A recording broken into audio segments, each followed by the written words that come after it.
I am so glad you convinced me that the family car should be the Defender 110. It is so beautiful inside.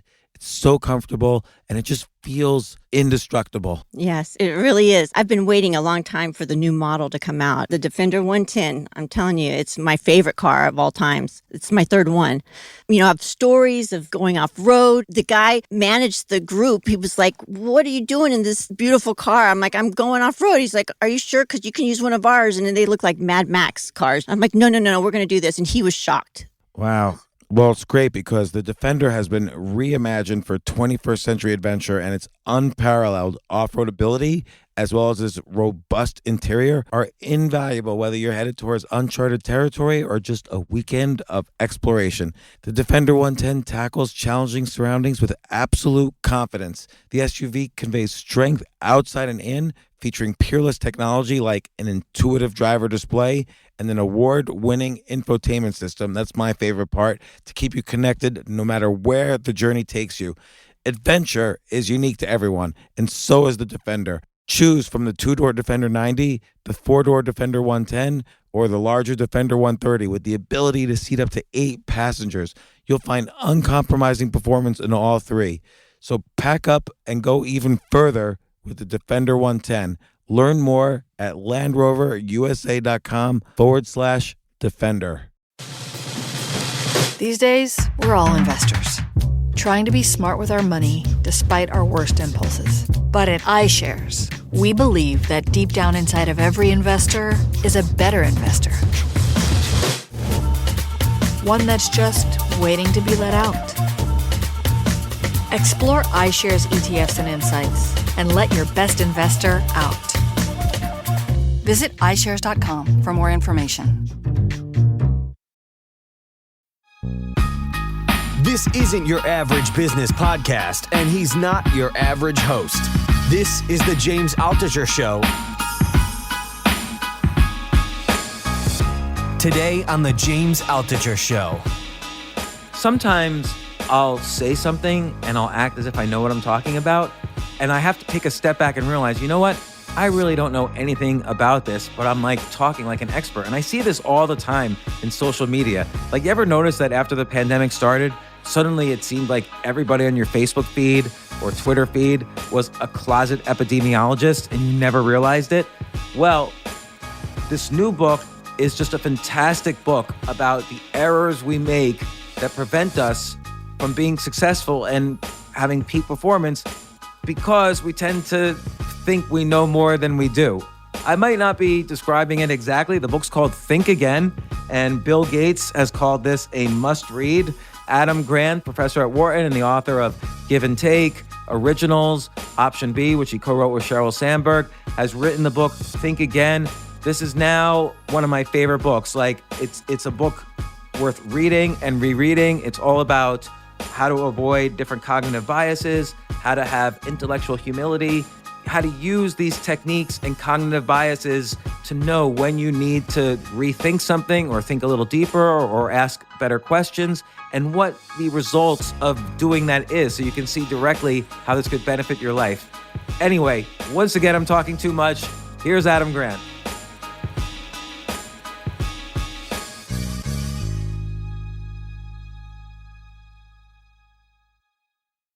Adam Grant, once again on the podcast. So Adam, how's it going? Good. How are you, James? Good to be back.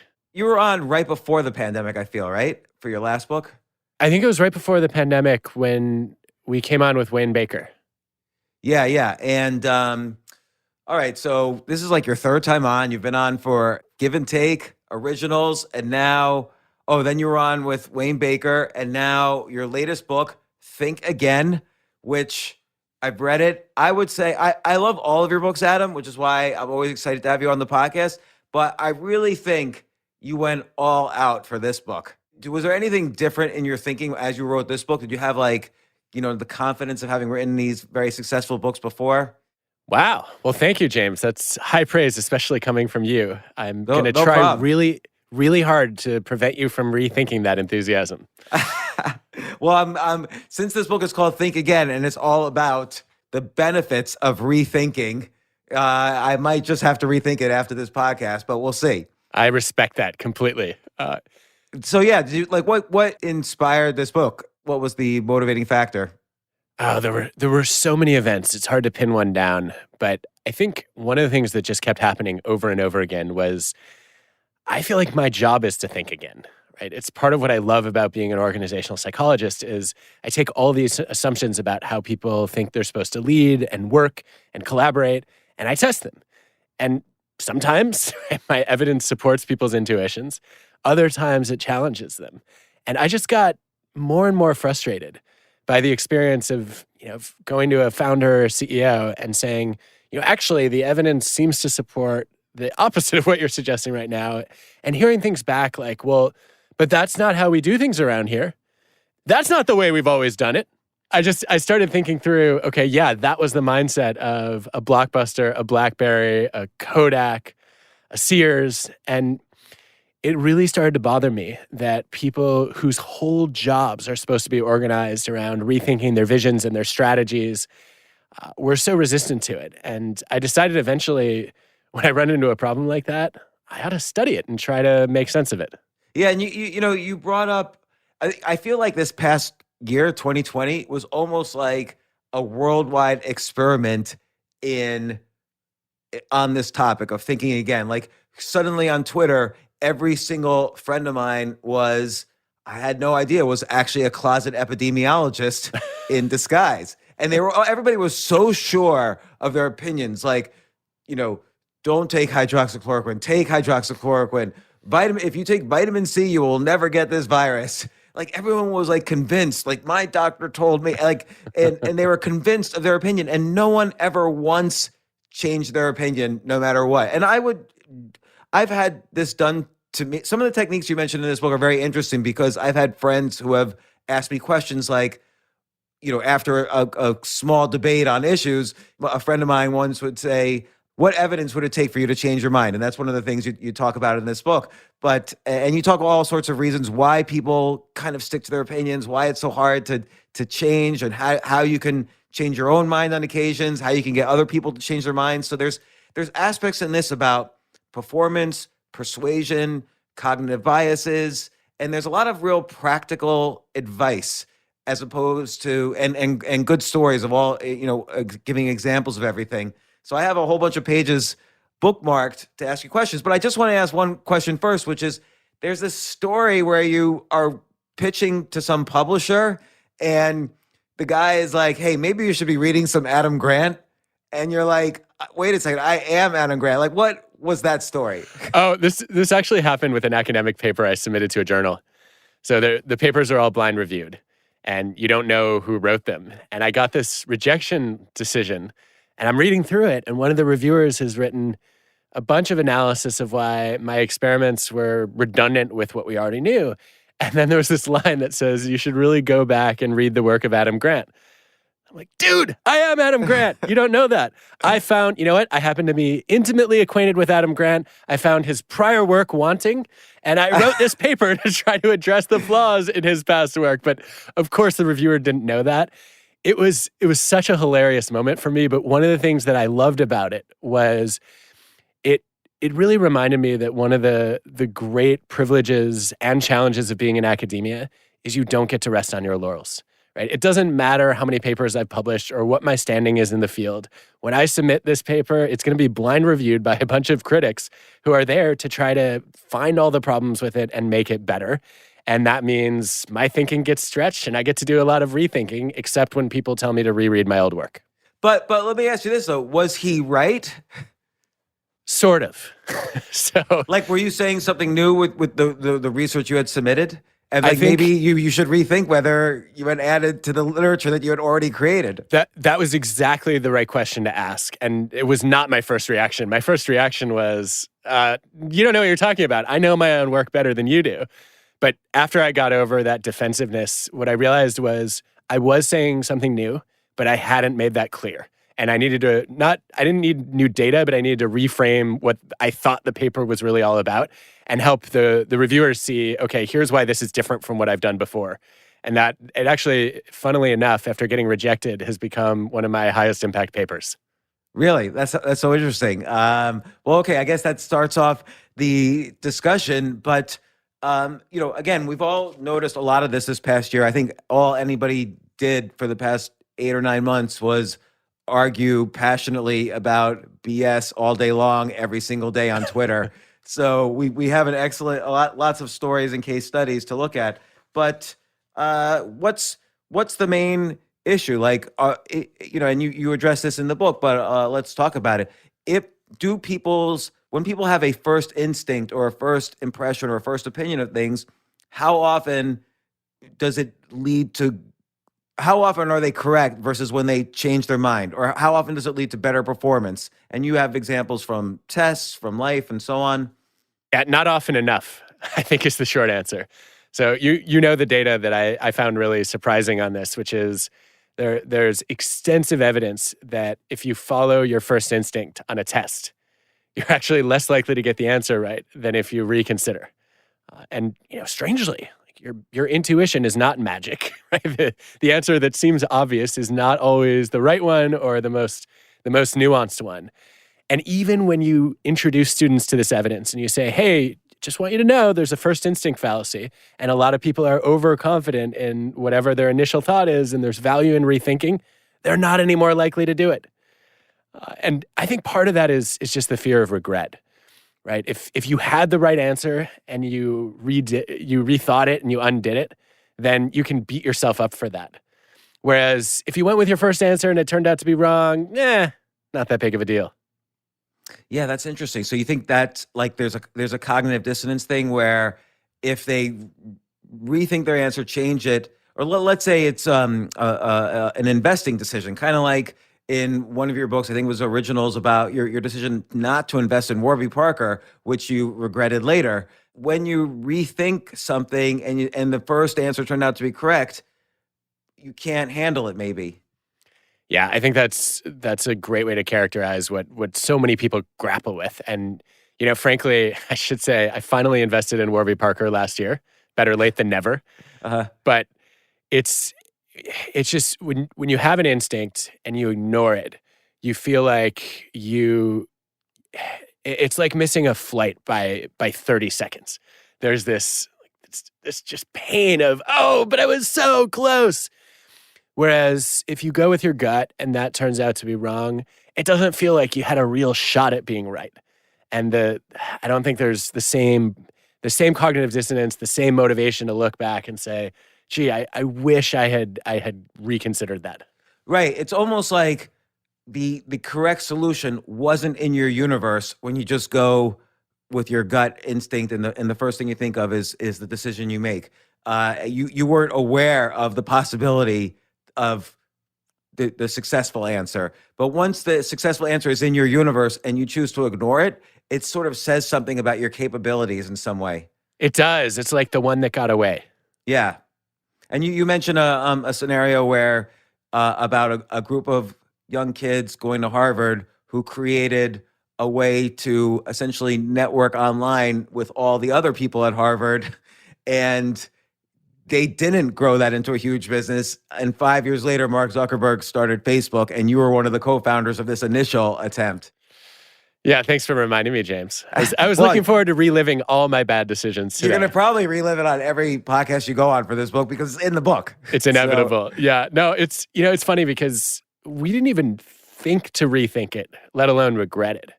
I remember being a high school senior. I applied to Harvard on a whim, didn't think I was going to get in. The thick envelope came, and I was like, whoa, I can't believe this. But am I going to be the dumbest person there? And am I going to have any friends? So I went to AOL, which was the state-of-the-art tech at the time. I started searching profiles, and I found a few future classmates. And we started a little email list, and every week we would add new people to the list. And yeah, by the time September rolled around, we had connected more than an eighth of the entering freshman class. But we then said, all right, we're in Cambridge. We can walk to each other's dorms. Why do we need an online social network? We shut it down. And I think there were a bunch of flawed assumptions there. One was that there's only value in an online social network for people who are trying to communicate across the distance. 2 was that this was a hobby, not a business. 3 was that it would appeal to a bunch of college kids as opposed to maybe all of humanity. And look, I don't know how to code, James. I never would have imagined what Facebook would become.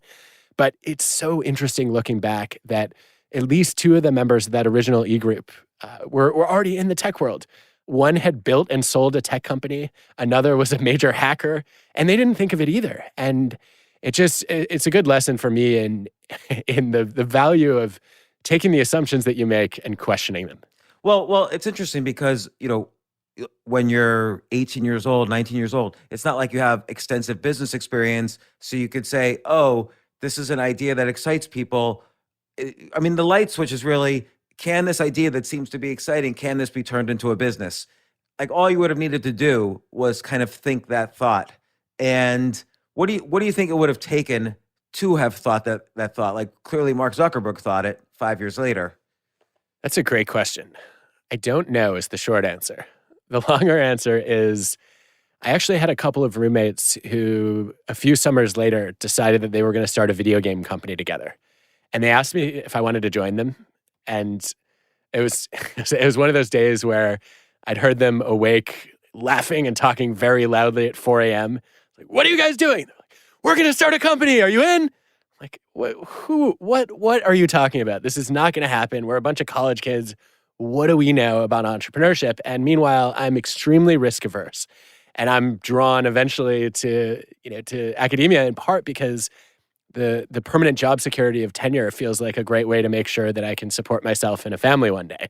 And so I think for me, the big barrier was just a deep-seated identity as somebody who doesn't take risks and just a complete lack of consideration of the possibility that I could ever be an entrepreneur. And the irony of this now, James, is people have often told me that I am an entrepreneur, and not just as an occasional co-founder or investor, but as an entrepreneur of ideas, right? Somebody who takes knowledge and builds frameworks around it and data behind it and then tries to spread it. And I wonder if I would have reconsidered if I had adopted that kind of identity sooner.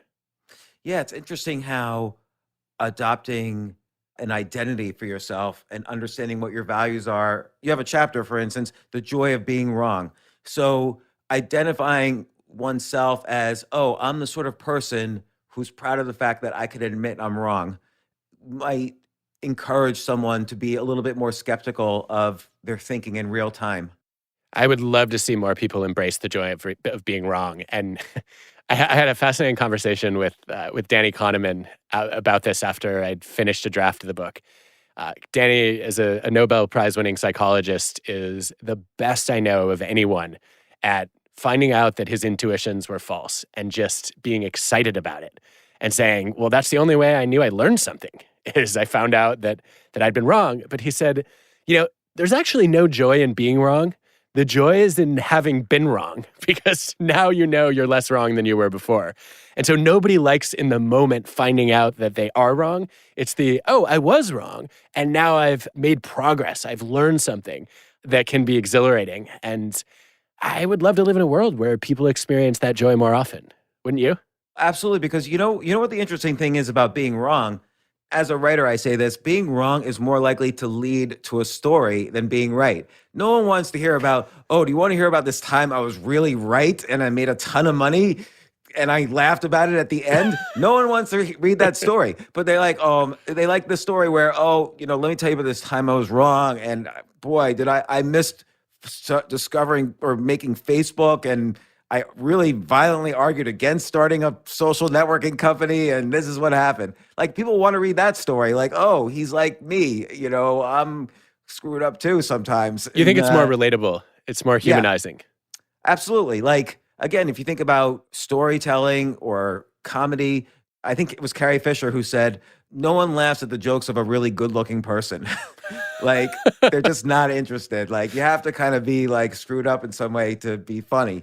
And all this stuff too, like, I don't know, you don't have kids right now, right? Oh no, we have 3 kids. Oh, 3 kids. I'm sorry, I forgot. And so I have a bunch of kids as well, and I find a lot of the stuff you also write in this book I relate to as a parent. Like my kids will ask me something like, is the world temperature going up, or what do you think about this issue with the coronavirus, or what's going on with BLM? And I'll find I'm pontificating to my kids and talking like I know what I'm talking about. And then I find this was happening so much where it became a joke in my house where I finally would stop in each conversation and say, you know what? I actually have no clue. I'm very convincing and I'm making this up as I go along. And I also am persuading you to believe in me. And you address the issue of having too much confidence. And I do that a lot with my opinions and I'm well spoken with them. So people tend to believe what I say when I don't even know what I'm talking about. That's so funny. It's, we've had a similar experience in our house where, so our kids are 12, 10, and 7. And, occasionally they'll come home and ask a question about, there's been obviously a lot about politics that they've not understood lately. And it's so tempting to say, well, actually, here's how the Constitution works. And here's what's allowed and not allowed. And I've had to catch myself and say, first of all, I am definitely not an expert in that area. Second of all, this is such a great opportunity for us to do some learning as a family. And so what I'm trying to do now is whenever a question comes up that I know I don't have a ton of knowledge about, instead of sharing the little bit that I do know, I'll say, oh, that's such an interesting question. Why don't we go and find out? How could we get the answer to that? And what I'm trying to do is encourage our kids to think a little bit about, well, what would a credible source be? Or what kind of information do I need to search for? Can I trust a Google search on this? Do I need to go to one of my textbooks? Should I ask one of my teachers, right? And I think there's so many opportunities to get kids engaged in that kind of discovery, which is part of what keeps you open to rethinking. Yeah, I think that's probably a good lesson for your kids as well. There's Charlie Munger has something he calls inversion in an argument where he won't argue with someone about an issue unless he can argue their side even better than them. And when I've tried that approach with people, it's amazing how well it works because then I can see right away when they don't make an argument that is as strong as they could possibly make it. I could tell them that's not, you should say this to me and I might be convinced. Like if you argue this, then I might be able to be convinced. And it's similar to one of the suggestions you make here, which basically is the same thing. It's like steel manning your argument instead of straw manning your argument, where you kind of steal the other side. Your version of this is much funnier though, because I think if I just heard you right, you're basically saying to the other person, look, you should stop talking and let me talk to myself, and I'll convince myself if you let me do that. Yeah, and it works. Like I've had a debate recently where it was like an internet thing. A lot of people were watching, and I had to do this technique during the debate, which is no. What you just said was like a false equivalence. But maybe if you say this, and this, it'll be a stronger argument for you. It's like kind of like saying, let's just start over again, and then you debate. Like I was trying to make it entertaining. So I have a question for you on this. Yeah. I didn't know how to react at first. I started by being very excited that Jerry Seinfeld referenced you in his New York Times piece, because I feel like that's a career peak, right? For anybody that for Jerry, I know. It might have been actually. I wasn't so happy that he called you a putz, and I also just thought like his argument was so single-minded. I wondered, so if I remember correctly, you were arguing that New York was dead, and he said, no, it's not. Have you rethought any of those views, or do you think it's him that needs to do all the rethinking? Yeah, it's interesting. And first off, I kind of ignored his article, except for the backlash that resulted around it, but the backlash against me, mostly because he was just calling me insults for most of his article, and it's the first op-ed he's ever written, and I appreciate his passion. It's the same passion I have for New York City. Like, I don't want New York City to be dead, but then gradually, so many people kind of piggybacked his opinion, and a lot of people I knew ended up writing poorly about me, and so it did affect me in the long run. But did I rethink anything? No, only because, and maybe this is some sort of confirmation bias, there's more and more data keeps coming out that New York City is in trouble. So maybe I need to rethink it because, I make some predictions in the article, and those predictions have been coming true, which is that real estate's been going down, offices are still empty, restaurants are closing, Broadway is still closed now till at least the summer. So all these things, and rising unemployment. This is the biggest exodus of New York City in history, the biggest drop in property taxes in history, and we don't know yet about income taxes. So far, there hasn't been enough time to rethink anything. But there are some strong opinions I have that I've rethought a little bit about, like my stances on college and not owning a house. I'm against sending kids to college, or I have been historically, and I still largely am, and even more so than ever. But I can see some circumstances now where a kid maybe should go to college. And same thing with owning a house. I am totally against buying a house, but I could see some circumstances now, which I couldn't see before, where it would make sense for somebody to own a house, even though I think financially it's most likely a horrible decision. But so those are things that I've rethought a little bit. Also on politics, I changed my mind a lot. Like I was supporting somebody for one office recently. The election hasn't happened yet. I've decided to support someone else, even though I had donated money to the first person. So that was a big, it's still ongoing change, but that was a big change for me. And even on the presidential stuff, I went back and forth on some of the candidates. So I want to say I'm proud that I could change my mind, but I don't really know because, as you point out in the book, and as Danny Kahneman points out, cognitive biases. You point out the I don't have a bias. Like most people think they don't have cognitive biases. They're too smart for that, or they're aware of them. But that's actually a bias that many people fall for. Is like, oh no, I'm too smart to have a bias. So you don't really know if you have biases or not. Like, so I guess, this is a starting point on just practical ideas. Like, how can one be more open-minded and get around cognitive biases? And Kahneman, I don't think, believes it's possible.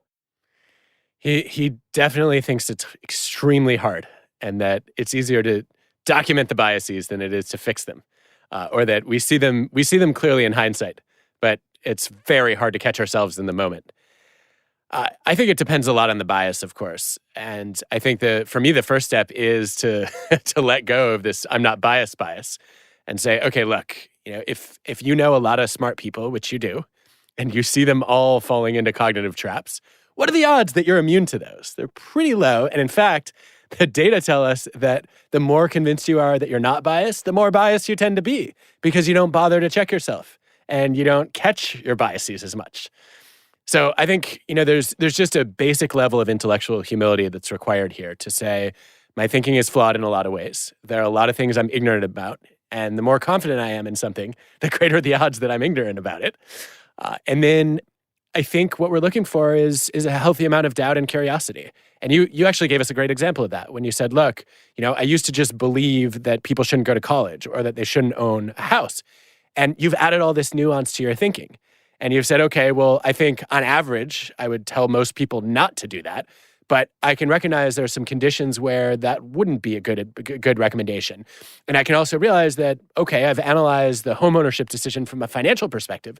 But for some people, it's a much more of an emotional decision. Or there may be other criteria that they're trying to maximize on. And so I can't judge that because I can't quantify that, right? And that's the kind of humility we're looking for, to say, all right, whatever my opinion is, there are probably times it would change. There are people for whom it would evolve. And I just want to recognize that I can't project all of my preferences and assumptions on everyone else. Yeah, and it's sort of like, you bring this up in the chapter where you mentioned the Dunning-Kruger bias. 94% of people think that they're good listeners, or above average listeners, or 9 out of 10 people think they're above average drivers, which of course is impossible. Or I'm using the word average instead of median, but and this is because Dunning-Kruger bias is sort of like a little knowledge is a bad thing, sort of thing, where you think you have enormous knowledge when you just have a little. I actually think that Dunning-Kruger bias has some good aspects to it, which is that when you suck at something, it gives you this artificial confidence to continue until you're halfway decent enough to realize that you suck. Well, pause on that for a second, though, because I'm not sure if that's true. And I'm curious to hear more about why you think that. So the Dunning and Sanchez work, or I should say, well, some of the David Dunning work with a number of colleagues suggests that once you get to a level of, you go past beginner status, and you're not an expert, you haven't achieved mastery, you know a little bit, or you have some skill, that you start to overestimate your ability to the point that you stop learning. So if you look at the data, for example, on emotional intelligence, the people who score low on emotional intelligence tests are the least convinced that they need to improve and the least likely to seek out coaching or further development in that area. And that makes me worry that people get stuck on that Mount Stupid summit, right, where you don't see your own ignorance and you're blind to your blindness. What makes you more optimistic? Are you assuming, though, that, let's say, in every industry, the people who are the real greats in that industry, did they not have Dunning-Kruger bias in the beginning? That's such an interesting question. I think some of them probably had it, but it was more, I guess I'd say it might have been either more or less domain specific. So I can think of, if we take great entrepreneurs as a group that we both spend a lot of time thinking about and interacting in that world, I can think of a lot of great entrepreneurs who were extraordinarily confident in their ability to do something great to a level that you or I would probably call narcissistic. But they also had a healthy level of humility and doubt about whether they had the right skills or the right strategies. And they were extremely flexible around trying to find the best way to launch their companies or to make their ideas real. And then I guess I could see a reverse of this too, which is people who are very confident in something like their ability to code, but also recognize that they didn't know how to run a successful business and surrounded themselves with people who could complement their skills. And so I guess when I think about Dunning-Kruger normally, I think about it as applying to an area of knowledge or skill and as kind of limiting your ability to grow in that particular area. But if you're overconfident in your general ability, maybe there's some motivation that comes from that. Is this related to like Carol Dweck's mindset? So fixed mindset versus growth mindset. So if you have a fixed mindset and you have Dunning-Kruger bias, you might think, oh, I'm a genius at this. And then as soon as you hit resistance, like people who really are genius at something, you give up and say, okay, there's nothing that can help me. I've reached a peak. Whereas if you have growth mindset, I think then, even if you have Dunning-Kruger bias, maybe you start to think, oh, okay, the more there's the cliche, the more I learn, the more I realize how much I need to learn. Yeah, I think that's a great way of capturing the distinction here. And it's something that I've heard entrepreneurs talk about over and over again. Sarah Blakely and Reid Hoffman both really captured this nicely when they said, look, I was just asking them about how they had the confidence to start Spanx and LinkedIn. And neither of them said that they had any confidence in their abilities today, but they had confidence in their abilities to learn tomorrow. And I think confidence in your ability to learn, that probably involves a growth mindset. And it means when you run into a brick wall or you struggle in some way, that's a clue that you should go back to the drawing board.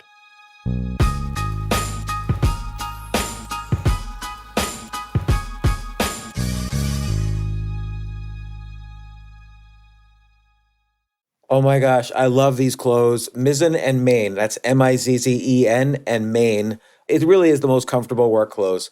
Travel clothes. I had to travel this whole week. I'm traveling for a week and a half, and I just took Mizzen and Main clothes with me. Close out 2023 in style with comfortable, breathable, packable, and machine washable pieces from Mizzen and Main. As you wrap up your year-end goals, enjoy a Mizzen and Main dress shirt that you can wear confidently. I like that they've very, very just nice, solid colors. I don't really like to get all fancy in patterns and everything, although they do have some pattern shirts, but very comfortable clothes, stretchable pants. It's just super comfortable, but they look professional, and you can wear them casually or professionally. I like some of their flannel shirts or untuck shirts. I love untuck. I never tuck in. So again, whether you're shopping for a special someone or giving yourself the gift you really want, I just buy myself gifts. Mizzen and Main is the perfect gift for any guy who works, travels, and or cares about looking and feeling great. As you could tell by my many photos across the internet, I care about looking fantastic. I'm practically a model. And let's be honest, every guy loves to look great. So again, shop now at mizzenandmain.com and save 20% when you spend $130 or more using promo code James. That's promo code James at Mizzen and Main, Mizzen and Main.com.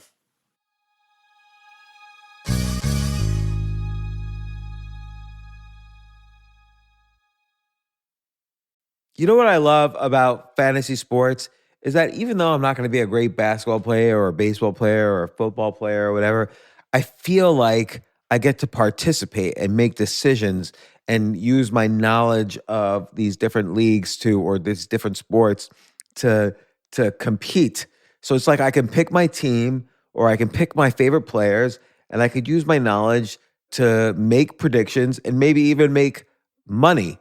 So with the basketball season here, you can now pick combo projections across football and basketball from the Specials League on Prize Picks. This is a league created specifically for combo projections that include two or more players from different sports or leagues. Want to play alongside some of Prize Picks' favorite players like rapper Meek Mill and comedian Andrew Schultz, who's also been a guest on this podcast, and I've been a guest on his? You can now find community plays under the promos tab of the app to view entries for some of the biggest names in the Prize Picks community each week. Look, Prize Picks even offers a reboot policy so that your entries stay in play even if one of your players gets injured. For football and basketball games, if you have a player who exits the game in the first half and does not return in the second, that player is rebooted. Prize Picks is the only daily fantasy sports platform with an injury insurance policy. What? So I love playing it. I love anywhere where I can use analytical ability with my interests to demonstrate some skill and maybe make some money. And I like the game-like aspect. I do wish they had chess as a category on prizepicks.com, but I'll settle for what they've got. Maybe I should make my own fantasy chess league. But in any case, I love Prize Picks. Go to prizepicks.com/James. Use code James for a first deposit match up to $100. That's the easiest $100 you're ever going to make. So that's prizepicks.com/James and use code James. Daily fantasy sports made easy.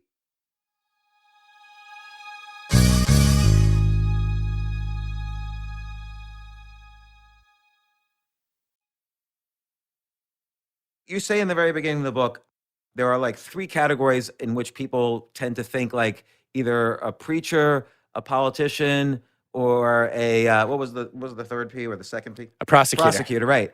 And so maybe describe those and what you mean by that. And then of course there's the fourth category, which you sort of carve out, which is scientist. Yeah.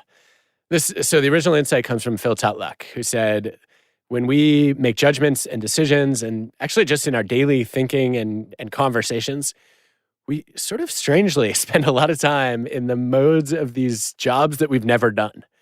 So we're preachers when we've already found the truth, and our job is to proselytize it to others because we're trying to defend our sacred beliefs.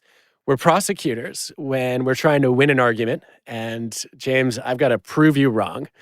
And then we're politicians when we've got an audience that we're trying to please or get the approval of. And so we do all this campaigning and lobbying. And my big worry is that if we're stuck in preaching or prosecuting mode, that we're not open to thinking again. Because I've already found the truth, right? I'm right, you're wrong. I don't need to budge. You're the one who needs to change your mind. And that we're a little more flexible when we think like politicians, but we're flexible in the wrong ways for the wrong reasons.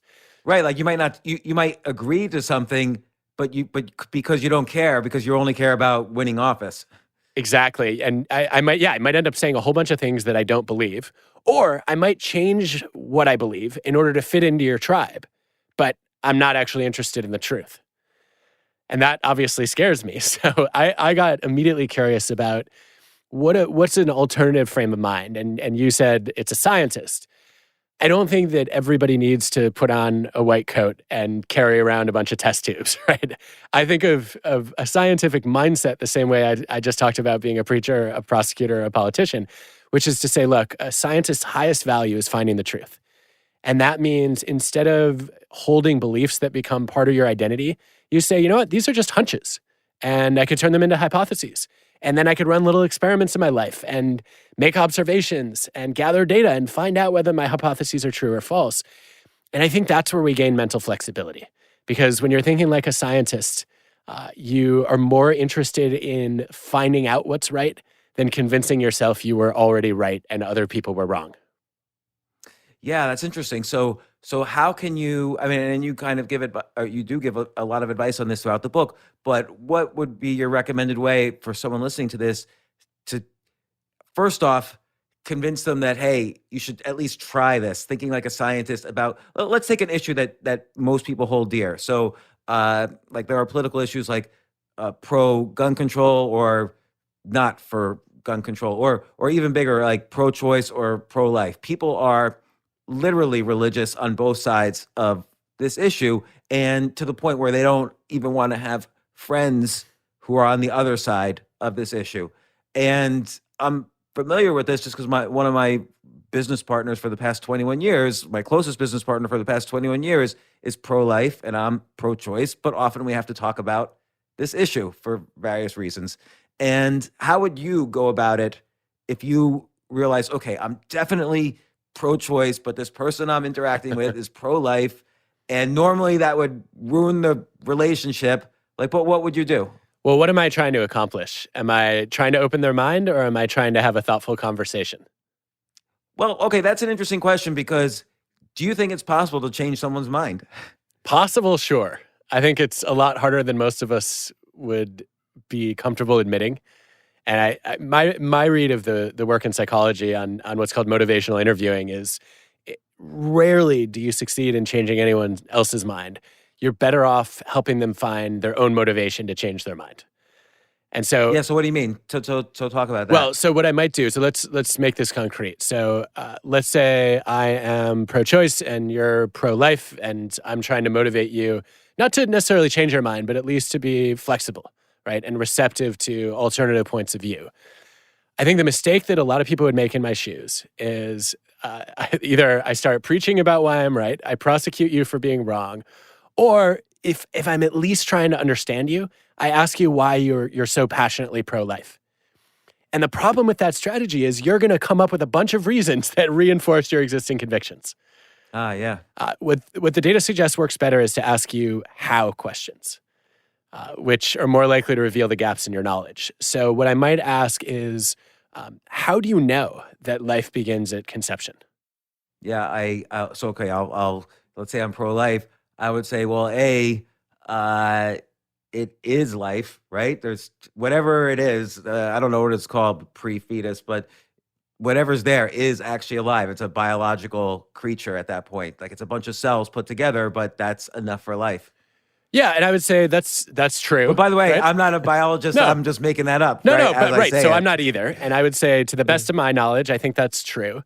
I think the sophistication of life at that stage is, comparable to other primitive life forms. And if you've ever swatted a fly, right, or stepped on an ant, then you're also snuffing out life there. And so I imagine you put human life in a different category, right? Because if I'm pro-life for religious reasons, man is created in God's image. Right. So, I mean, look, I obviously I don't have a way to falsify that. I don't have data to speak to that. What I do find interesting about that point of view, though, is that my understanding is that until the 1970s, conservatives did not believe that, and that this is a relatively new development in thinking on the right. And so, if that was true, shouldn't it be true all along? I don't know that about the political change, because it was illegal before the 1970s, or mostly illegal. So I don't know how that evolved. Like, who was against abortions then? That is a great question. I actually don't know the answer to that. I think we should try to get to the bottom of that together. And if you have any good sources on that, I would love to read them. I read an article a couple months ago about how people who are staunchly pro-life believe that this has always been the platform of their political party. And if you trace the history, the pre-Reagan era, there was I don't think this necessarily tracks with the timing of abortion per se, but my understanding is that there was a consensus that life began later, and that it evolved over time. And I guess what that makes me wonder is, if such a deep-seated belief like that can evolve, and I'll dig up the article, you should take a look at it, right? Tell me whether you agree with the interpretation or not. But if that kind of belief can evolve, it makes me wonder if what people believe today could evolve too. So is there anything that would change your mind on this, or have you completely made it up? Well, since I'm not actually pro-life, but what's interesting is, So you also suggest in the book to have conversations about the conversation. So so this was a good conversation because I felt like the way you couch things is that, okay, let's go on a journey together and explore the nuances of this issue without having to express to each other a final decision. So it felt more like an intellectual journey or like a quest than a debate or an argument. And you suggest talking about the conversation, particularly when things get heated. Things weren't heated, but I just analyzing how we did just that minute, that was interesting and much more useful for both sides, I think. And that's the hope. It's an imperfect role play in a lot of ways, but it's also me trying really hard not to launch into prosecutor mode, which is my biggest vice of these different mindsets. It really bothers me when somebody, according to the best data that I have, appears to be wrong, and I feel like I'm helping them by correcting their opinion. And strangely, it doesn't come across that way. And so I like your idea of thinking about this as an intellectual journey together, because that's exactly what a scientist would do. Somebody who's truly committed to thinking like a scientist would say, this is so interesting. Like, James is a smart, reasonable person. He has a completely different view on this issue from mine. Let me try to understand why that is. And maybe he's going to be curious about why we're so far apart too. And we can learn some things from each other. And to your point about having a conversation about the conversation, we may not agree on our conclusions, but we can at least try to find some common standards, right? Some sources we both agree are credible. And I think that gets us closer to having a thoughtful discussion. Yeah, and let me ask you, like, there was obviously huge issues this in 2020 that really polarized people. One was issues around the coronavirus and the various economic lockdowns associated with it. There was the Black Lives Matter protests, and there was, of course, the election. Did you encounter personally, did you say to yourself what you just said right now? Like, oh, this person's an obviously smart person, but why don't they see the same way as me on this one issue or two issues or whatever? Did you have that happen to you in 2020? Oh, definitely. Yeah, and I've already had it happen to me in 2021 too. I have a friend who's not a fan of vaccinations, and I'd had an argument. Oh, that was a painful one for me in 2020. I had a huge thread on Facebook which had thousands of comments, and I was getting sucked in so much. A friend of mine called me literally like an intervention and said, "What are you doing? Like, stop commenting on your own thread on this." But go ahead. Sorry. No. I think it's a lot of people have gone down that rabbit hole, and it's funny because a few years ago, this friend had come to visit, and I didn't know that he was so opposed to vaccines, and I found out that none of his kids had been vaccinated, and he was never planning to have them vaccinated, and the debate was so frustrating that I swore I was never going to talk to him about the topic again. But then COVID hits, and I mean, my read of the evidence is the vaccines are our best hope for ending this pandemic. We don't know anything really about the long-term side effects yet and the risks. We know a lot about the risks of COVID, right? And so it seemed to me that from a public health perspective, all the epidemiologists I've talked to have said very clearly, we need to make sure that there's widespread adoption here. And it's funny because if you look back, can you imagine if Americans had refused the polio vaccine? I cannot imagine. And it's funny because it's not funny, but my mother has polio. She was born like right before the vaccine was developed. And so her leg, was in bad shape ever since she was 2 years old. And in this vaccination debate that I was having on Facebook, this is like a year ago, pre-pandemic actually, but in this debate, people were telling me my mother probably didn't have polio, or that the polio was, or another argument was polio was already going away. The vaccines did nothing. It just kind of coincidentally went away when the vaccine was delivered. And then the third argument was that now it's all mixed in with so many other vaccines that no one's really done a test on how all these vaccines interact with each other. So there really was it went from argument to argument to argument. So there was really no arguing. Yeah, it's so frustrating when the conversation stalls there, right? Because you just have people digging their heels in and repeating their old points. And I think the psychology of motivational interviewing would say that if you could get in the mode of a scientist and have the humility and the curiosity to say, like, wow, what an interesting data point. Let me get to the bottom of that. One of the things you can do is you can actually literally interview people and try to help them see the complexity and the nuance in their own thinking. So I called my friend up and I said, listen, I don't want to convince you of anything here. I'm long past believing that's possible. And our friendship is also important to me, and I don't want to do anything to jeopardize that. One thing I want to understand better is where you fall on different vaccines, because I know it's complicated. They all have different ingredients. Is there a spectrum of some that you're more against versus more comfortable with? And I was shocked. He said, well, actually, yeah, there's this one vaccine, BCG, which is kind of interesting. And I'm like, oh, I never thought I'd hear you call a vaccine interesting. And he said, well, you always have to evaluate the pros and cons. And I said, okay, well, I looked it up and I said, okay, that seems to be for tuberculosis.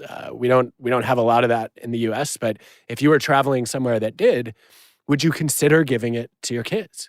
And he said, well, you always have to consider. And I don't expect him to get any vaccinations for his kids tomorrow. I don't expect him to get any of the COVID vaccines. But the fact that he was willing to say, I am not equally opposed to all vaccines, and I recognize there are some circumstances where the benefits could outweigh the costs, that felt to me like progress in our conversation because he was being open in a place where he had been stubborn before. And it just, the big lesson for me that I have to keep relearning is sometimes I would say more often than not, if your goal is to encourage the other people, if your goal is to encourage the other people, third time's the charm. If your goal is to encourage the other person to be open, you should do less talking, more listening. You should give fewer answers and ask more questions and let people see their own thoughts in a mirror. First off, I like the phrase you use in the book to describe this called inverse charisma. So where you literally emanate no vibe, which suggests you're trying to convince or use your personality to overwhelm someone with an idea, which is so easy to do, particularly if you're familiar with all the arguments and so on. The other thing is, it sounds like your goal was, again, like you say, not to convince them, and it's not like he's going to vaccinate his kids tomorrow. Your goal really was to have a decent conversation. Yeah. Do you feel like a lot of this, and this just made me think of it, do you feel like a lot of the times when we're arguing a point, we're not any of these categories. We're actually just handed a script. Like, here are if you're pro-vaccination or if you're anti-vaccination, here are the talking points. And you read your talking points somewhere on the internet, from other arguments that have happened, and you just spit out those talking points in your argument, but you stand by them really forcefully. You stand by this script. Yeah, I think, social media is full of that, right? And it's sad because, as you know, one of the consistent findings in the psychology of persuasion is that if you try to change somebody's mind and you fail, you actually increase their resistance. Right? You're inoculating them against the counter arguments you've used, and now they know them and they're ready to respond to them. And you saw this when you went down that vaccine rabbit hole, right? There are these knee-jerk responses that people give. Like, well, what do you mean they don't cause autism? There's this study and this study. And what I had a version of this discussion with my friend, and the only way we got anywhere was for me to say, look, I don't know anything about vaccines, right? That's obviously not my expertise. I'm not a healthcare professional by any means. I'm not an epidemiologist. I said, I do know something about research design and statistics. That's part of what I do as a social scientist. Do you respect my understanding of how to design a rigorous study and how to interpret evidence? And he said, yeah, I will never argue with you about how to do science. I know you know more about that than me. I said, okay, so look, I don't know what the data are going to show here, but when there are a lot of studies in an area, we don't read the individual studies. We read the meta-analyses, the studies of studies. They accumulate all the data points and adjust for the rigor of the designs. So what I would encourage you to do is look at what the meta-analytic results say. And then whatever the meta-analysis says is the closest to the truth because it's addressing the flaws across the whole body of evidence and asking us what's the overall picture. And he said, oh, that's interesting. I didn't know that. And that became an opportunity then to follow up and say, okay, have you done this research? Have you looked into the meta-analyses? What do they show? And then there was a meta-analysis showing no relationship between vaccines and autism. And he came back and said, but there are all these studies that weren't included in the meta-analysis because the meta-analysis is 6 years old. I'm like, okay, you know what? knowledge evolves, right? We put in more studies, we might see different results. I will tell you, though, statistically, I looked up the meta-analysis. It had a sample size of over 1 million people. The effect size from a few of these studies with the small samples they have has to be enormous, like almost as if vaccines are guaranteed to cause autism in order to undo the effect that we see across this huge sample. And so, I don't know what the data are going to show, but here's how I would think about the statistics. And again, I'm not trying to convince him that I'm right and he's wrong. I'm just trying to help him think through what are the most rigorous ways to analyze the information in front of him. Like, given what you said in response to his response, did he move at all on the issue of do vaccines cause autism?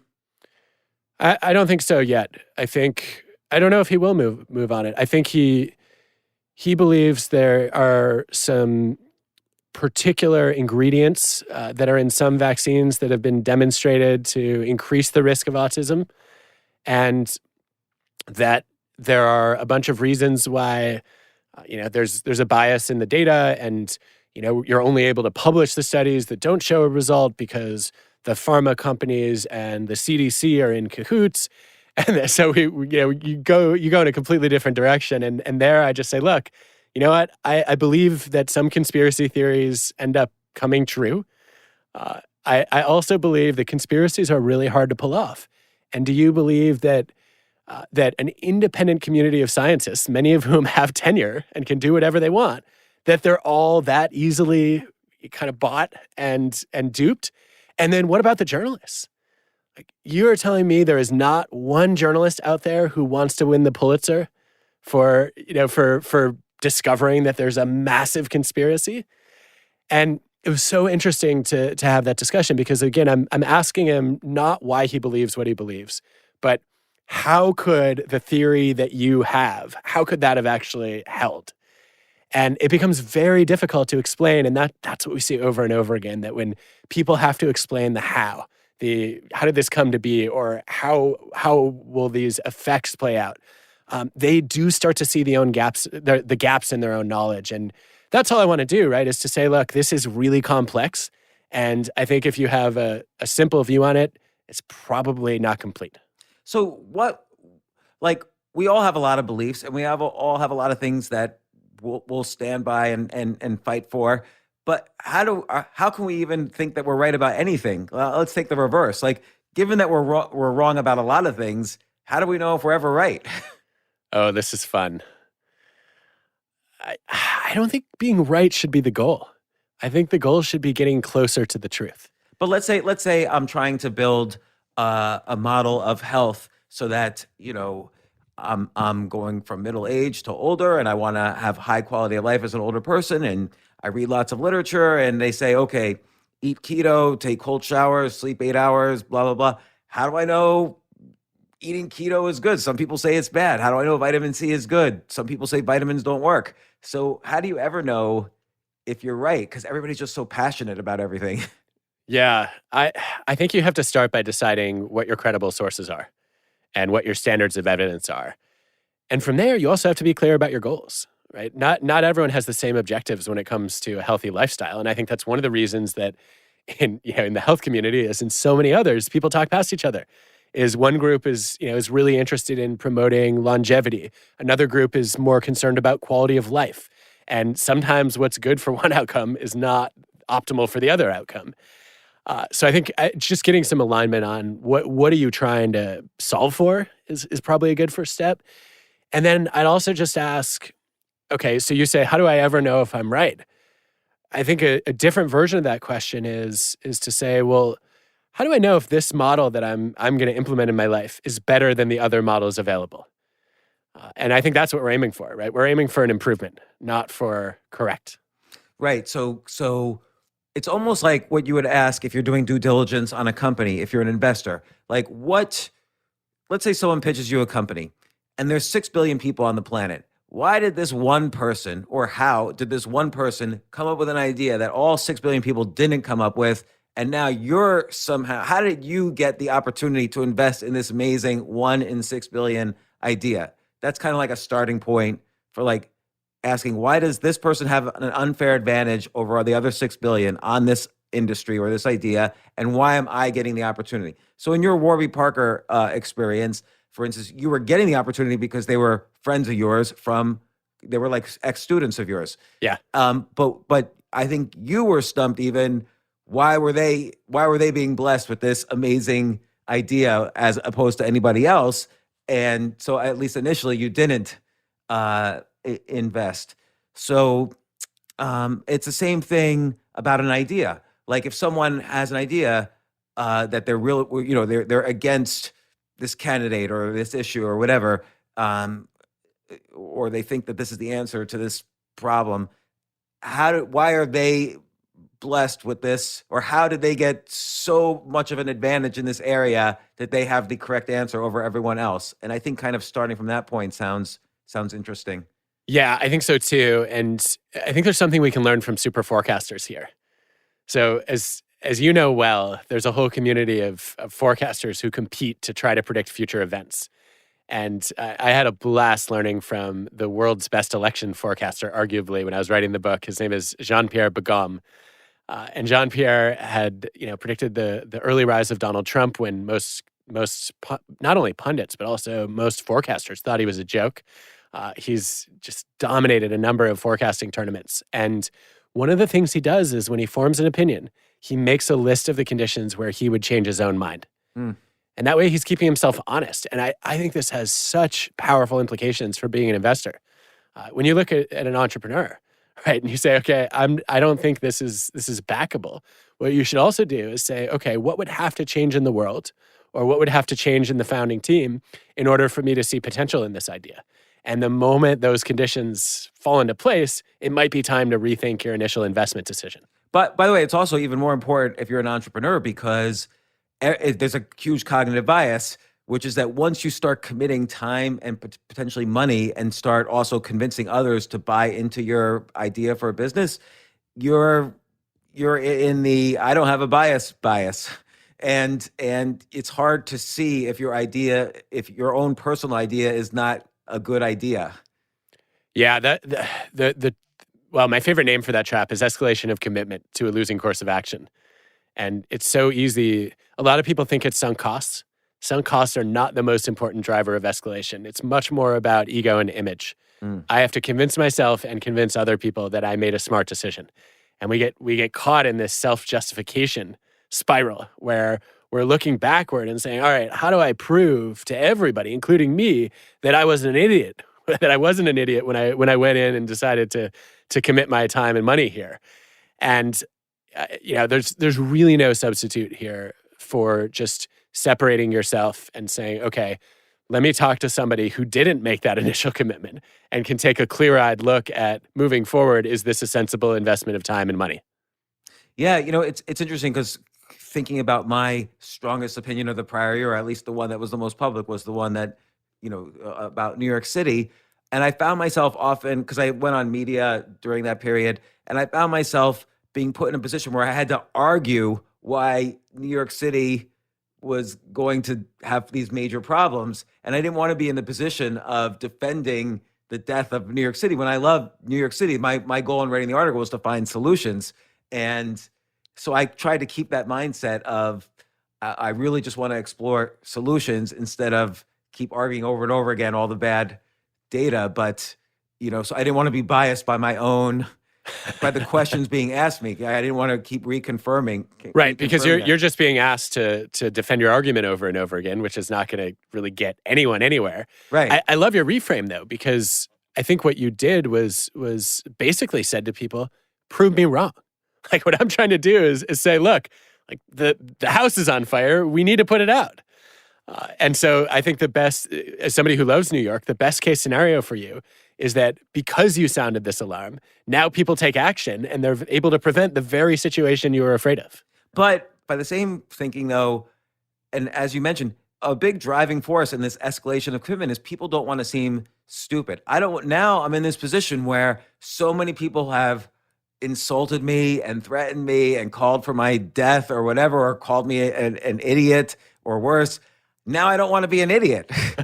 So now I have to keep telling myself I don't want New York City to die just to prove I don't want to have the wrong motive now here, just to prove that I'm a smart person. But that's a huge bias. It's like once you have this escalation of commitment, now like your personality, your reputation, your identity is at stake, and that's a scary thing.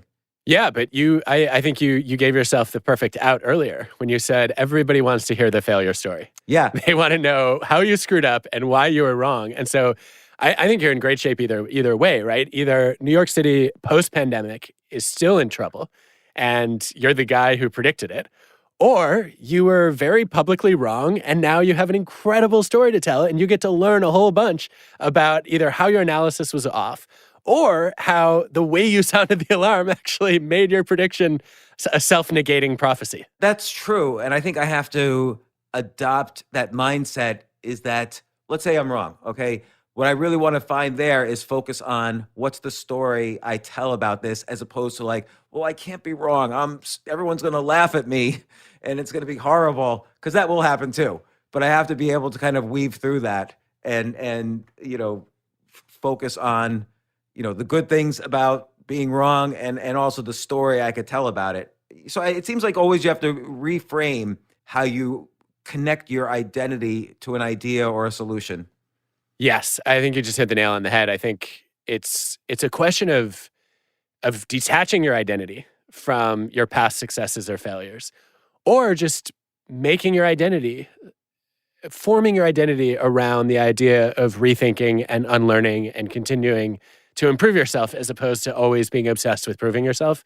And James, you have to be the easiest case, right, on this, because this is one of the things that your fans adore about you. Is I think the first post I ever read of yours, must be 8 years ago now, was it opened with, here are all the ways that I lost a boatload of money, and here are all the bonehead decisions I made as an entrepreneur, right? And I think that humility, that passion for learning from your mistakes and sharing them publicly is part of what makes you such a relatable and for many people, inspiring thought leader, right? As they say, okay, like this guy is just like me and I can learn a lot from that.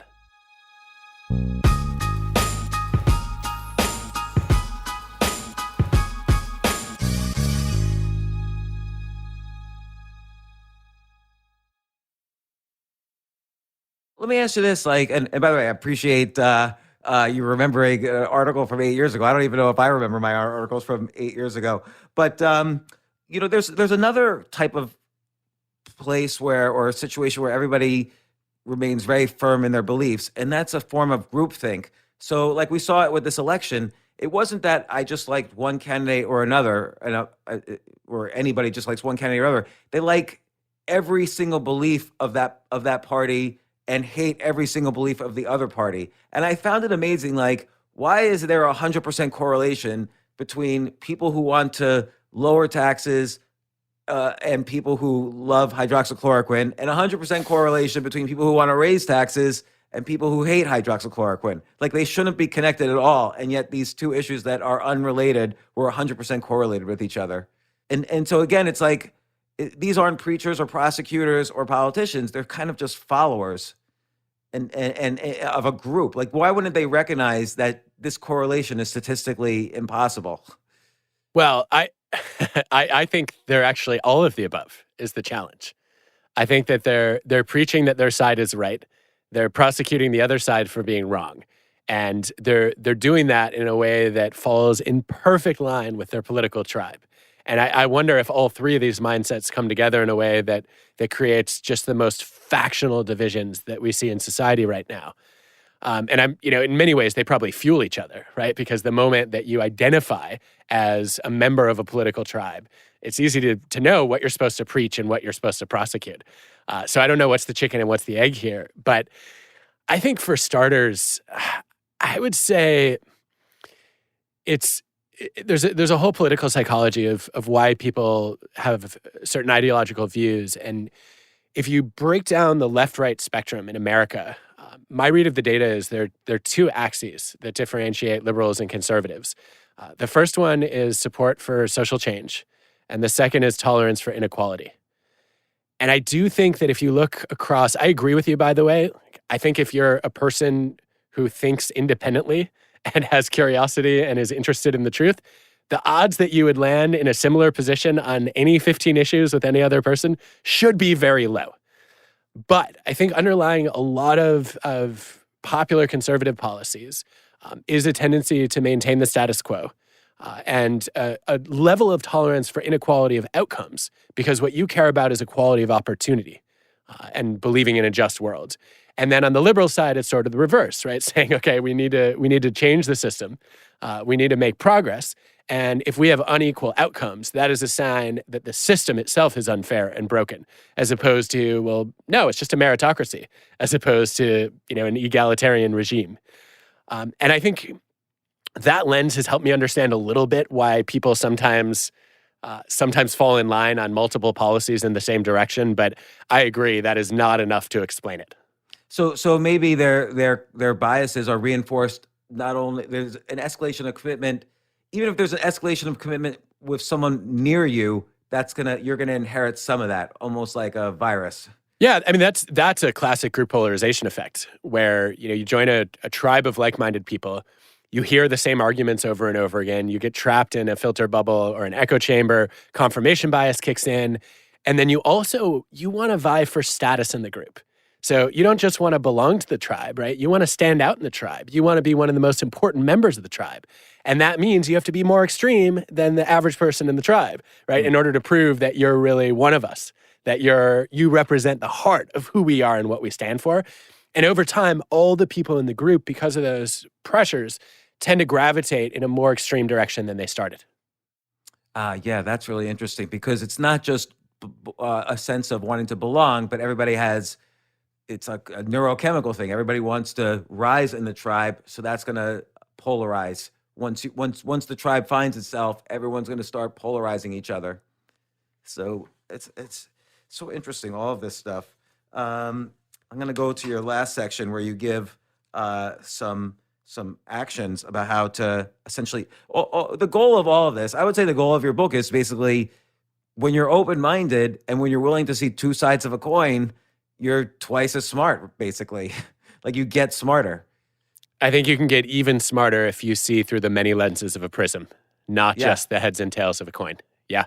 So you give all these practical actions for how to change your thinking, or how to change how you deal with these biases. And, some of this, like, you have a section, how to teach kids to think again. You have stay open to rethinking your future. This is a really important one, to stay open to rethinking your future, because so many people say, well, I have a 5-year plan and I'm going to stick with it. But my whole point is, as you learn, there's things at the beginning of the 5 years you didn't know. And so you might learn something which it makes it critical to change your 5-year plan. But again, people always have New Year's resolutions, 5-year resolutions, objectives, goals, and those goals, they might find out later, are inappropriate. Like let's take an athlete as an example. You might be an athlete for many years, and right at the level where you're going to go major pro, and you realize, oh wait, everybody else who's at this level is taking steroids illegally, and I'm going to have to do that too. And of course, many people then ultimately that's how they start taking steroids. But you have to be able to pull back even then. Or they get injured, and all of a sudden their career is gone. Yeah. Yeah, I think the best case scenario with a 5-year plan is that you end up, you're lost in the mountains in Switzerland, and somebody gives you a map of of Germany, right? It's like, okay, well, the plan that I made, my 5-year plan that I made 2 years ago, does that account for all the ways that I've changed and all the ways that the world around me has changed? Probably not. I think we have such a hard time letting go of these early images of who we want to be and where we want to live and who we want to marry and what we want to be when we grow up. And it is amazing to me how often people realize too late that those images no longer make sense for them.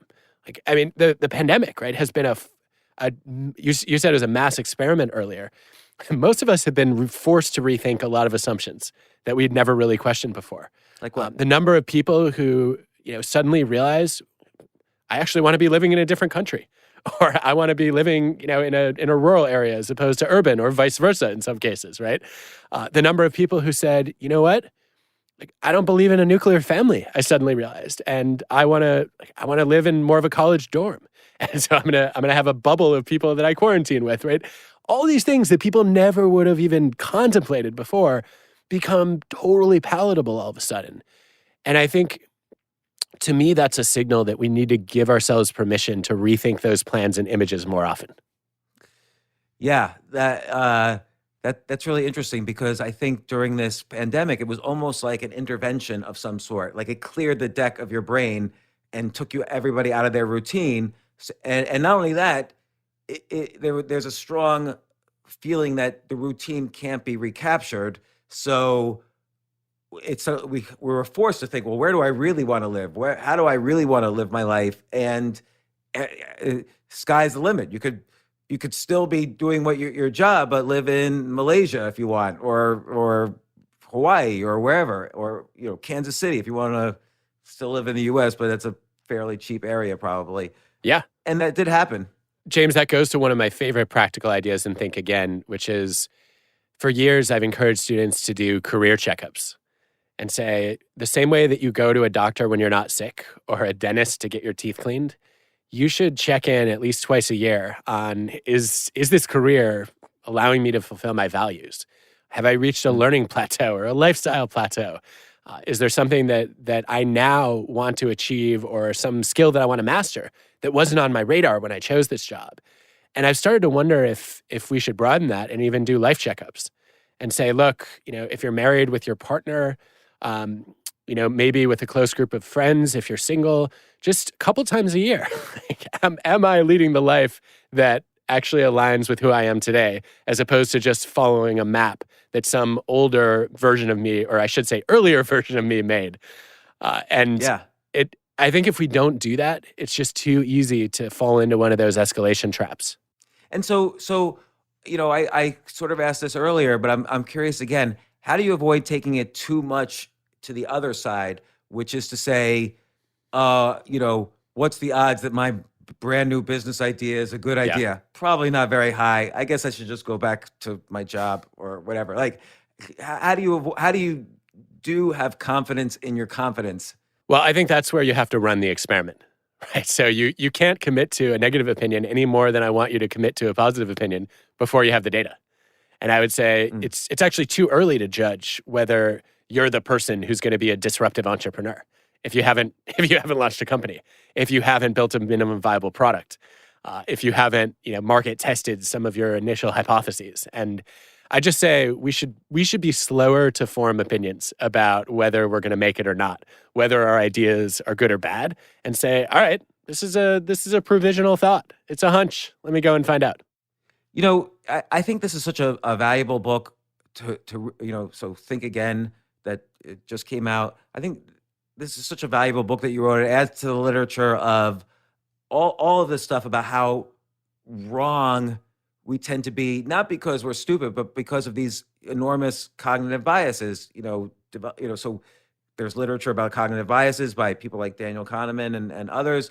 There's literature on being wrong, like Phil Tetlock's super forecasting, Catherine Schultz being wrong.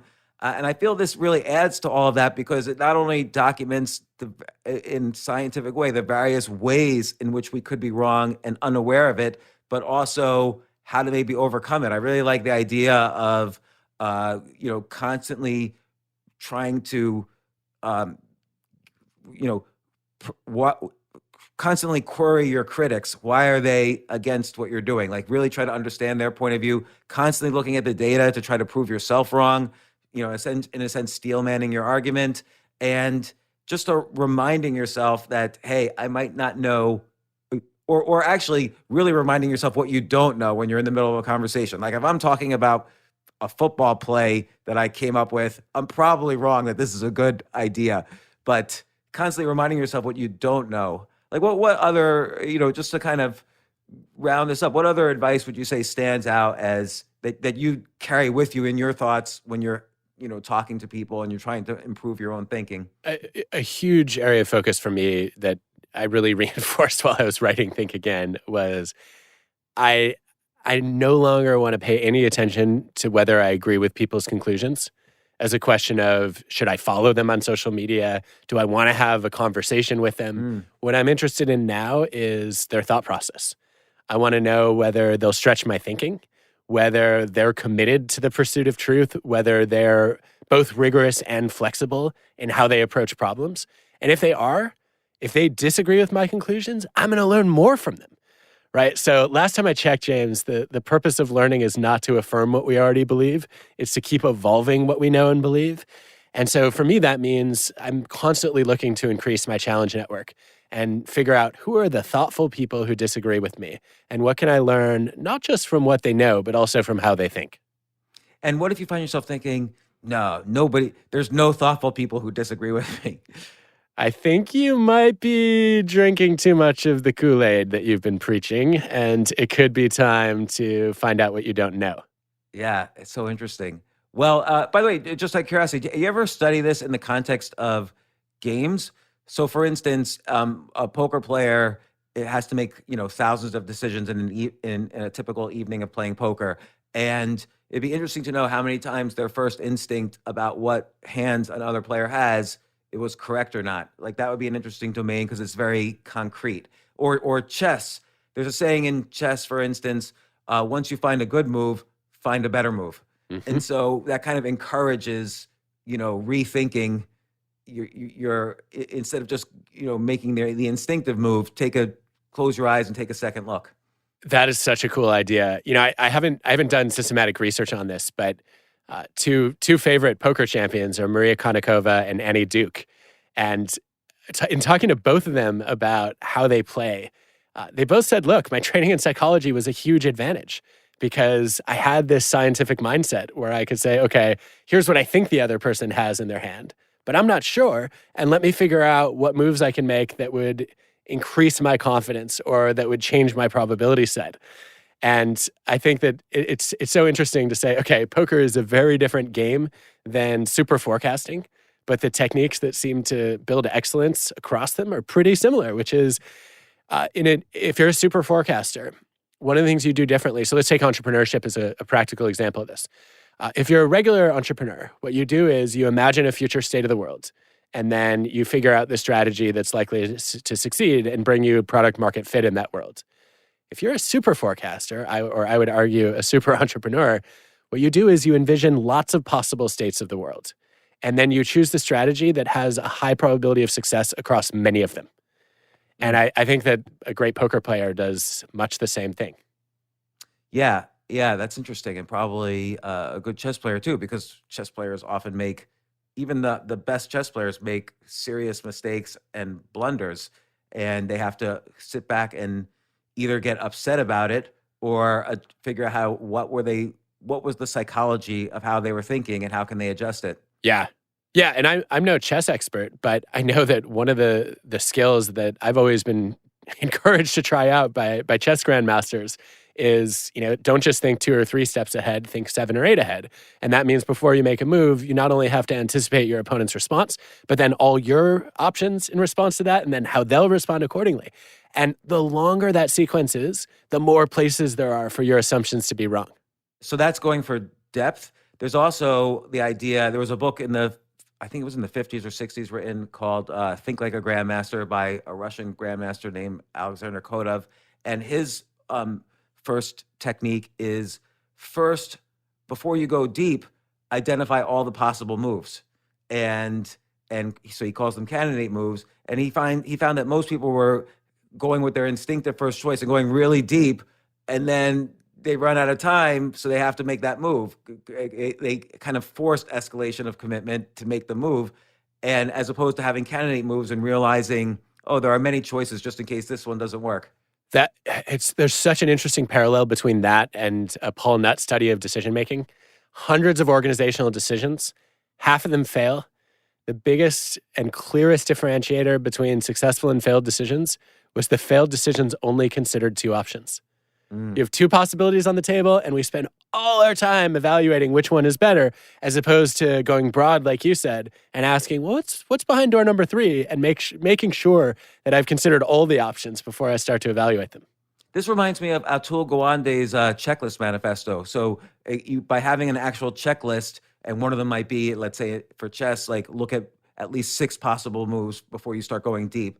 And the next thing on the checklist might be make sure none of your 0 of your pieces are hanging, or they're not at risk. And that sort of avoids the cognitive biases a little bit.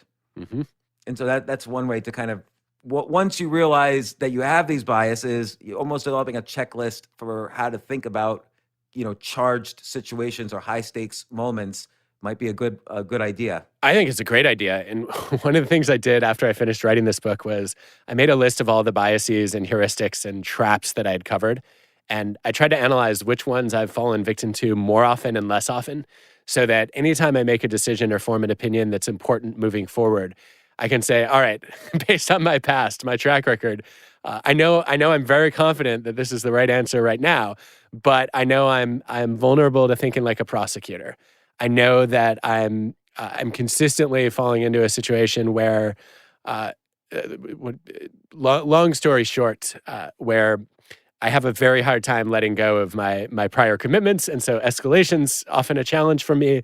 So given that, how do I apply what I know about thinking like a scientist and de-escalating to make sure that I'm not steering myself in a direction I'll regret? Yeah, interesting. I gotta take on the same mindset. I basically just remind myself every morning that I'm much less intelligent than I think I am, and that's helped me somewhat. But nothing could ever really help in a huge way. But even if you get help in a little way, it's good. There might be a variation on that that's interesting, which is I think a lot of people have a hard time admitting that they're not that smart, right? And your level of humility is not as common as we would like it to be among highly intelligent people. So, well, it might not be common with me, which is why I have to remind myself every morning. I think that's up to you to judge. But I would just say that maybe a workaround for some people is to say, look, I'm smarter and more knowledgeable today than I was yesterday.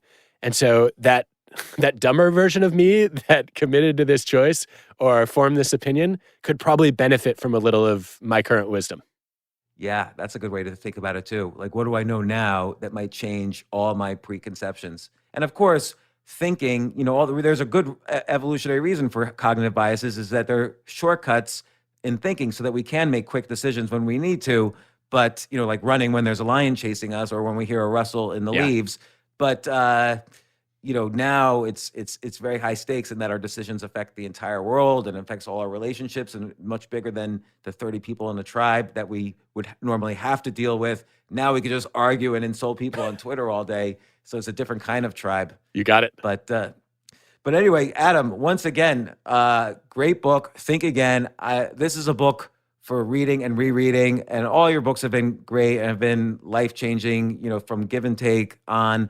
And this Think Again contains so many powerful ideas. Like I said, I really think it adds to a lot of literature on this topic and ultimately leads to a more likelihood of peak performance if you could take the suggestions that you talk about in this book. Plus, we didn't talk about all the stories you write about in this book. It's so many great stories. I actually just wrote a book myself, and I include the Wright brothers story, a very similar version of the story in your book, in my book.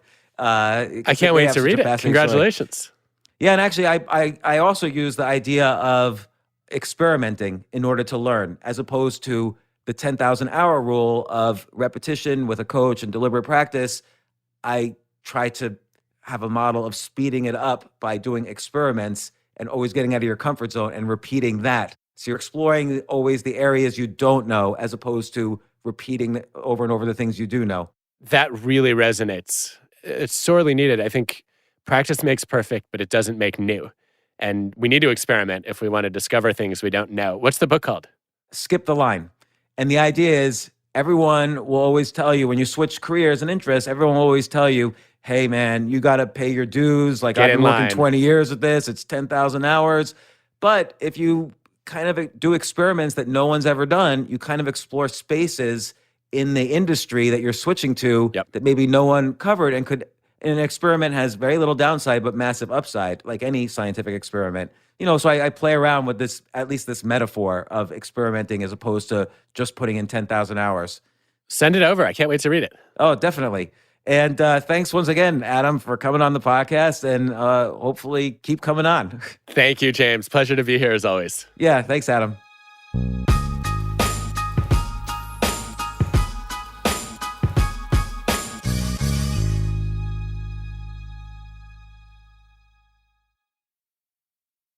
The McNugget Buddies are back. But this time, they got a fresh look as part of the new Kerwin Frost box at McDonald's. We're talking all new buddies, dressed head to toe in the freshest fits, all designed by the artist Kerwin Frost. So when you order the Kerwin Frost box with your choice of 10-piece McNuggets or a Big Mac, you'll get one of the flyest McNugget Buddies to go with it. Think you can collect them all? Ba-da-ba-ba-ba. I'm loving it. At participating McDonald's for a limited time while supplies last.